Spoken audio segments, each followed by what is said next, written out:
문제는 뭐냐면 이 회사가 매출이 없었다는 거예요. 정말 그냥 폐업해버렸어요. 폐업.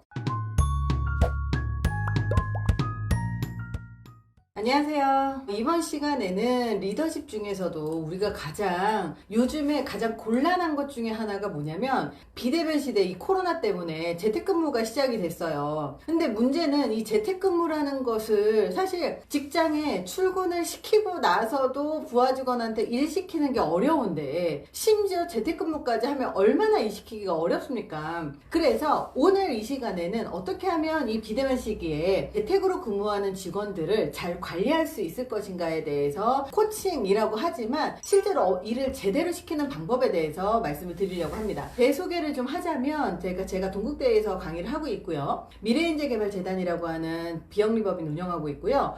HRD 비타 컨설팅이라고 하는 기업교육 컨설팅 회사를 15년째 운영을 하고 있습니다. 그것뿐만 아니라 유튜브를 운영을 하다 보니까 유튜브가 구독자가 15만이 넘었어요. 그러다 보니까 이 유튜브 조직만 하더라도 인원이 꽤 많고요. 유튜브 조직에 저희 15만밖에 안 되는데도요. 유튜브에 편집하는 직원만 한 6명, 7명 될 것 같아요. 그리고 저희 유튜브 조직 같은 경우는 100% 마케팅 조직이다 보니까 다 전원 재택근무고요. 제가 이 유튜브를 하면서 하게 된 게 기쁜 인연 희연이라고 하는 결혼정보회사도 제가 운영을 하기 시작했어요. 그래서 거기도 직원이 꽤 많습니다. 그래서 온라인 직원하고 오프라인 직원을 모두 다 제가 있고, 그리고 오프라인 조직 회사도 몇 개를 갖고 있고, 그리고 그들을 모두 통합해서 온라인 조직을 또 갖고 있다 보니까 아마도 제가 이 온라인 상에서 어떻게 하면 이 재택근무 직원들을 관리할 것인가에 대해서 아마 경험은 제가 가장 많지 않을까 그런 생각을 합니다. 그래서 책도 굉장히 많이 하고 있지만 제가 학사가 심리학이고 석사가 심리학하고 경영학이 전공이고요. 박사가 교육학입니다. 그래서 경영학의 관점에서 기업에서 리더십을 강의했었던 것을 이 비대면의 측면에서 말씀을 좀 드리려고 해요. 사실 크거나 작거나 모든 조직은요. 매출이 나와야 조직이 운영이 됩니다. 여기가 지금 면세점 조직이잖아요. 사실 저도 예전에 한진의 면세점 조직에서 근무를 한 적이 있었어요. 근데 처음에 그 면세점 조직에서 한진 아마 아실 거예요. 한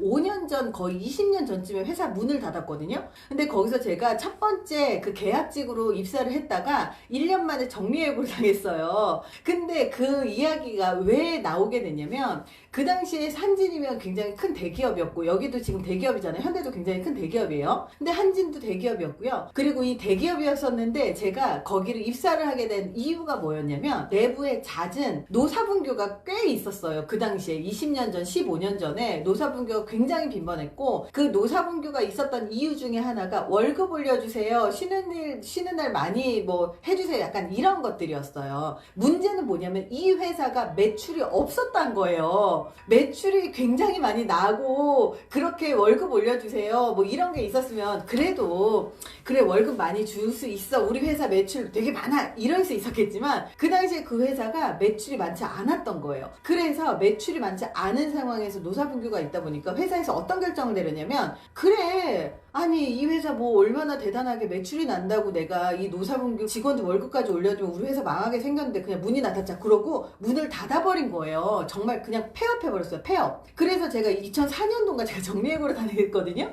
정리해고를 당했는데 그 당시에 정규직이라고 하는 사람들이 모두 다 정리해고 당해서 어디로 가지도 못하고요. 차라리 저는 그 당시에 23, 24 요 정도였으니까 정리해고 당하고도 취업할 때가 있었어요. 근데 그 당시에 45 이런 분들이 취업하는 게 어려웠던 거죠. 근데 지금 면세조직 같은 경우는 매출 나기 어렵죠. 그리고 오프라인 조직이 있는 회사 같은 경우 굉장히 어렵습니다. 그래서 제가 왜 기업의 성장이라고 하는 것을 매출이라고 얘기했느냐, 모든 기업은요 매출이 나지 않잖아요. 그러면 그 조직은 존재할 이유가 없어요. 제가 회사를 지금 한 4개인가 운영을 하고 있어요. 오프라인 조직 2개 하고요, 온라인 조직 이렇게 운영을 하고 있는데 회사를 운영하면서 가장 큰 게 뭔지 알아요? 리더로서 저는 대표잖아요. 대표로서 제가 가장 신경 쓰는 건 딱 하나밖에 없습니다. 매출. 근데 매출을 잘 나게 하기 위해서 어떻게 조직을 관리할 것이냐, 어떻게 직원들의 성과를 낼 것이냐, 어떻게 직원들을 효율적으로 운영을 할 것이냐의 측면에서 고민을 하지 사실 다른 거 하나도 없습니다. 정말로 효율이 나지 않는다 그러면 언제든지 조직을 접을 준비는 전 돼 있어요. 저는 리더 입장이에요. 전 100% 리더입니다. 그래서 저는 조직을 회사를 15년간 운영하면서 회사를 정말로 잘 운영을 했었던 때도 있어요. 있었고요. 망해서 2014년도에 제가 회사를 폐업을 한 적도 있었고요. 폐업을 했다가 다시 법인으로 전환해서 개업을 한 적도 있었고, 굉장히 정말 이 부침을 굉장히 많이 경험을 했어요. 15년간. 근데 많은 조직은 크건 작건 파도를 겪게 되어 있습니다. 이 파도를 겪는다는 건 뭐냐면, 매출이 잘 된다고 해서 월급을 막 많이 줄 수 있는 것도 아니고요.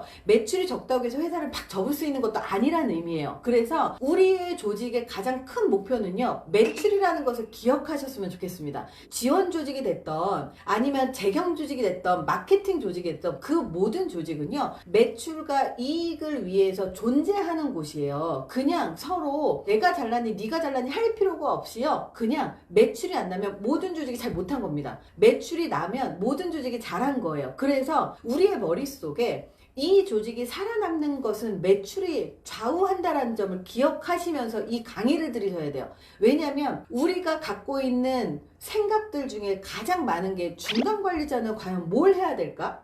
내가 지금 중간에서 리더의 역할, 그리고 부하 직원의 실무를 하고 있는 사람의 이 중간에서 무엇을 중심으로 생각을 해야 될까를 고민을 할 때 딱 한 가지만 기억하시면 돼요. 매출이 나지 않는 활동은 의미가 없다. 매출이 나지 않게 하는 것들은 모두 의미가 없다는 걸 기억하셔서 매출과 이익을 위해서 이 모든 조직이 움직이고 있다는 사실을 기억하십시오. 매출과 이익은요, 직원 개개인의 능력에서 나오는 게 아니라 리더의 조직의 전략, 그리고 조직의 방향, 그리고 조직을 어떻게 효율적으로 운영하는가에서부터 나오거든요. 그래서 직원 한 명을 만약에 채용을 했다면 반드시 매출로 이어지지 않으면 이 조직은 운영할 이유가 없다. 그리고 그 사람을 채용할 이유가 없다. 그렇기 때문에 이 재택근무 시대가 왜 우리가 무서워해야 되는지를 여기에서부터 시작해야 돼요. 왜 그러냐? 이 재택근무라고 하는 거 경영의 관점에서, 경영학에서 저희가 얘기를 먼저 하자면, 한번 질문을 한번 해볼게요. 매출이 나와야 한다면 우리 직원이 굉장히 많아요. 저는 리더의 입장에서 굉장히 사고하는 게 15년을 지금 왔기 때문에, 직원 한 명을 채용했을 때 얼마의 매출이 나와야 한다는지는 제 머릿속에 아주 그냥 자동적으로 계산이 되거든요. 근데 직원인 우리 선생님들은 아닐 수도 있을 것 같아서, 매출은 인건비에 몇 배가 매출이 나와야 할까요? 직원 연봉이 만약에 2천만 원이라면 직원이 이 사람 한 명을 채용함으로 해서 적어도 회사에 매출이 일어나려면 얼마의 매출이 일어나야 될까요? 혹시 댓글창이라든지 아니면 몇 배라고 하면 손가락으로 이렇게 해주셔도 돼요. 몇 배 정도의 매출이 나야 지금 3배 이렇게 손가락으로 해주셨어요. 3배? 몇 배 정도 매출이 나야 우리 회사가 한 명을 채용한 이유가 될까요? 몇 배일까요? 3배? 몇 배인지를 정확하게 아셔야 우리 선생님들이 운영이 가능합니다. 과장님 10배 말씀하셨어요. 실제로 경영학에서는요, 한 명을 채용했을 때 7배, 최소 7배를 벌어내야 적어도 이득까지는 안 나더라도 이 친구가 연봉을 받고 일을 할 이유가 된다라고 봐요. 연봉에 5배를 벌잖아요. 그러면 그냥 회사는 버는 돈 하나도 없이 월급은 그대로 이 사람의 복리후생, 그리고 사무실 운영비, 그리고 그 사람을 일을 시키기 위한 리더의 인건비, 그리고 그 사람의 인건비로 모두 나가게 됩니다. 그래서 3배를 벌게 되면 마이너스고요. 5배를 벌게 되면 똔똔이 되고요. 7배를 벌었을 때 드디어 직원을 채용할 이유가 된다. 이렇게 본다는 거예요. 그러면 정말 대기업은 꼴랑 7배 벌려고 직원 하나를 채용할까요? 아니에요. 지금 우리는 직원 하나를 데리고 출근을 시킨다면 7배가 아니라 최소 20배 이상을 직원을 통해서 벌어내지 않으면 이 회사를 운영할 이유가 없다라고 보는 겁니다. 그래서 우리는 머릿속으로 생각을 할 때 이 직원은 7배를 최소 벌어야 돼, 이렇게 생각을 머릿속에 기본적으로 갖고 있어야 되는데, 한번 생각해 보십시오. 신입사원 직원이 실무해봤자 그게 돈 돼요?